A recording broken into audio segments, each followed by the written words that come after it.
I think my biggest struggle was probably being like aware and being happy with how I looked in like my photos. Because obviously there was a pandemic going on. I was wearing shorts and joggers all the time, and so I didn't really notice that I couldn't fit into some of my tighter fitting clothes, like my jeans, and my other pants, where it was getting more of a struggle to fit into them. And there was actually a pair of pants I bought in the pandemic that I couldn't wear at all. So I think it was like a combination of that, and then trying to convince myself that I was being healthy when obviously I actually wasn't. I think I'm most proud of my ability to be making the better choices, and to, especially when I eat lunch at work, which is pretty much every day. And that pair of pants I can now wear, and it actually might be a little bit too big.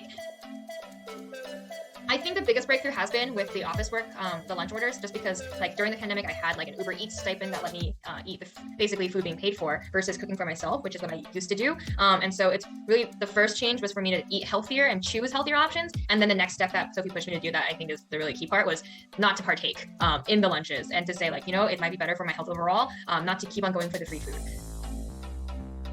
I thought it was really good. Like, I really felt like the accountability on a weekly basis was exactly what I needed to have. And I think Sophie's really good at like being firm but gentle.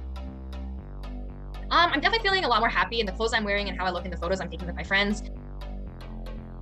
I think you should definitely go for it. Like, I interviewed a lot of nutritionists actually, and I looked at a lot of their programs and try to see what was the best fit for me. Originally, I was like, oh, I have self-control. I'll pay someone to do a meal plan for me, and I'll just like follow the meal plan. And that would be like a one-time consult. Obviously, I think what this is doing is so much better because then Sophie can come and like adapt to my lifestyle and the nutritional choices I'm making. I think a really great element is understanding like culturally, not just like the foods that I tend to eat and cook, which tend to be on the Asian side, which a lot of nutritionists can't really help speak to that. But also understanding culturally that I was brought up not to waste food and to work around that and say like, how can we avoid feeling like we're wasting food, but still work to figure out like what's the best way to be making the healthy choices. So overall, I think like the accountability is definitely a huge factor.